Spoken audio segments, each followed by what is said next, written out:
Did you know that there was another Las Vegas? In fact, the town actually claimed the name almost 80 years before its more famous sibling in Nevada. Granted, today they don't look anything alike. But this town was the largest in the entire Southwest at one time. It had 2 downtowns, 3 very glamorous hotels that saw many a famous Wild West legend. Not to mention, it is a sought-after filming location for both TV and movies. And I'll bet you didn't even know it existed. So join us now as we take a look at the original Las Vegas, New Mexico that is, as we go beyond the exit.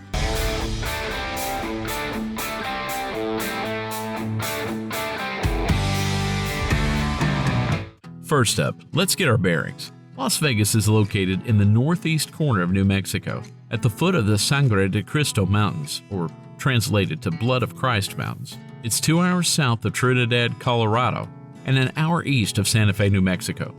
Las Vegas, while near an older alignment of Route 66 known as the Santa Fe Loop, is not actually considered a part of the route. In fact, it's 8 miles away. But over the years, it has become a stopover for people taking this pre-1936 section.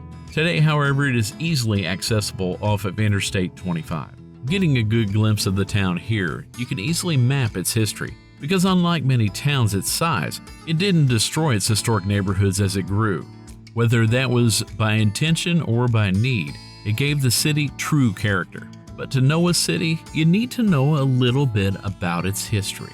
So let's travel back to 1835. Las Vegas, New Mexico was founded by a group of settlers led by Don Luis Maria Cabeza de Vaca. They received a land grant from the Mexican government and laid the foundation for the town as part of Mexico. Planted along the Santa Fe Trail, these settlers designed Las Vegas in the traditional Spanish colonial style, with a central plaza that served as the community's heart and, as needed, protective fortifications. The Santa Fe Trail was one of the most crucial trade routes of the 19th century. It was a lifeline for the movement of goods, animals, people, and not to mention news and ideas between the eastern United States and the southwestern territory, and Las Vegas quickly became an important stop on it. Traders traveling the trail would stop in Las Vegas to rest, resupply, and trade, making it a bustling hub of activity and a political hotspot. During the Mexican-American War, General Stephen W. Kearny delivered an address at the Plaza of Las Vegas, claiming New Mexico for the United States. However, this didn't sit well with all of the local population. In 1847, the town was the site of the Battle of Las Vegas, which was a broader part of the Taos Revolt by local Mexican and Pueblo peoples against the United States forces. But this was quickly quelled. In 1860, as the United States took over New Mexico territory, Congress passed a law allowing the Cabeza de Vaca heirs to choose other land grants in lieu of their Las Vegas grant. So skipping ahead to 1879, the town's fame grew with the arrival of the Atchison, Topeka, and Santa Fe Railway. It was a game changer for Las Vegas. The new transportation link expanded the town's position as a major trade hub, not to mention travel in the Southwest. The railroad brought in a new wave of settlers and businessmen eager to jump on the economic opportunities it offered. However, it also brought in a large group of outlaws itching to test this popular new town, with legends of the Old West such as Doc Holliday and his girlfriend, Big Nose Kate, Dave Rudabaugh, Jesse James, Billy the Kid, Wyatt Earp, Mysterious Dave Mather, Hoodoo Brown. Historian Ralph Emerson Twitchell once claimed this about the Old West: without exception, there was no town which harbored a more disreputable gang of desperados and outlaws than did Las Vegas. The arrival of the railroad also led to the creation of 2 distinct areas within Las Vegas: Oldtown and Easttown. The Old Town centered around the original plaza, retaining its original Spanish colonial charm, and served as the town's cultural and social heart. In contrast, Easttown developed rapidly around the railroad depot, becoming a bustling commercial and industrial district. The division brought both benefits and challenges. While it did allow for rapid economic development, it also created a dynamic where Oldtown and Easttown operated separately from each other, becoming 2 cities at one point. Later, they patched up the differences, becoming one Las Vegas again. However, you can still see this dual character evident today, with the Old Town Plaza and Main Street businesses, and East Town Square. Las Vegas is also famous for some very elegant hotels as well. The Montezuma Castle, located just outside of Las Vegas, is one of the most architecturally impressive buildings in the whole region. However, if you're visiting the property, now owned by the United World College, on tour, you will be told that this was not the first, second, or even third, but fourth building on this site since 1841. The previous three all burned to the ground. The fourth structure and third Montezuma Castle Hotel was completed in 1886, and it's a Queen Anne-style building featuring 400 rooms and various luxury amenities. It attracted visitors seeking the therapeutic benefits of the hot springs and fresh mountain air.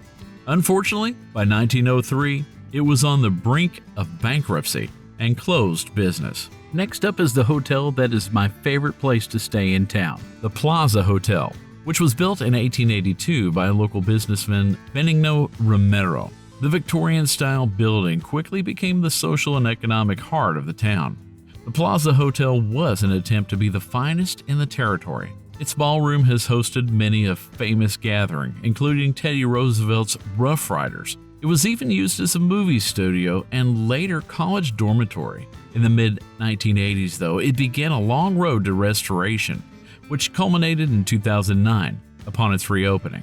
Purchased and further refurbished in 2014 by Alan Affeldt and Tia Mion, the hotel thrives as a premier place to stay and has found its way into some films and TV shows, which I'll share in the later portion of this video. Next, whether you pronounce it Castaneda or Castaneda, this hotel, which was a former Harvey House hotel built in 1898, provided luxurious accommodation and fine dining to railroad passengers. The hotel's grandeur and service were renowned, making it a key part of the travel experience on the Santa Fe Railway. Also purchased and refurbished by Alan Affeldt and Tia Mion, this hotel has been brought back to its former glory. Las Vegas is also a famous filming location. Whether it meant to or not, it's really become a town frozen in time, which along with its temperate climate, make it a Hollywood hotspot. In the past, it was host to films such as Easy Rider and Convoy, though probably its claim to fame is the original Red Dawn and No Country for Old Men. The Plaza Hotel, which had some spots in No Country, also lays claim to many of the actors who have stayed there, naming their favorite rooms after them. In 2021, our family just happened to be in town when scenes of the Prime show Outer Range were being filmed, as shown in the picture here. Just more evidence that it's still a prime film spot today. Las Vegas, New Mexico continues to preserve its historical charm while welcoming visitors from around the world. Efforts to restore and maintain its historical sites are a testament to the community's dedication to its heritage, which makes it a good place to visit. Not necessarily a tourist town, but definitely one that looks to the future with its past in mind. Well, we hope you enjoyed our video on the original Las Vegas. If you'd like to visit sometime, I put links to everything that we had here into the show notes. And we're not affiliated with any of them. We just think these are wonderful spots that we enjoy going to ourselves. Thanks to all our subscribers. You've been great. And if you haven't subscribed yet, we'd love to have you as a part of our caravan. And also, if you wouldn't mind hitting the like button, that helps us go further on YouTube and getting these videos out to more people. And as always, you never know what you're going to find until you go beyond the exit. Thanks for watching, and God bless.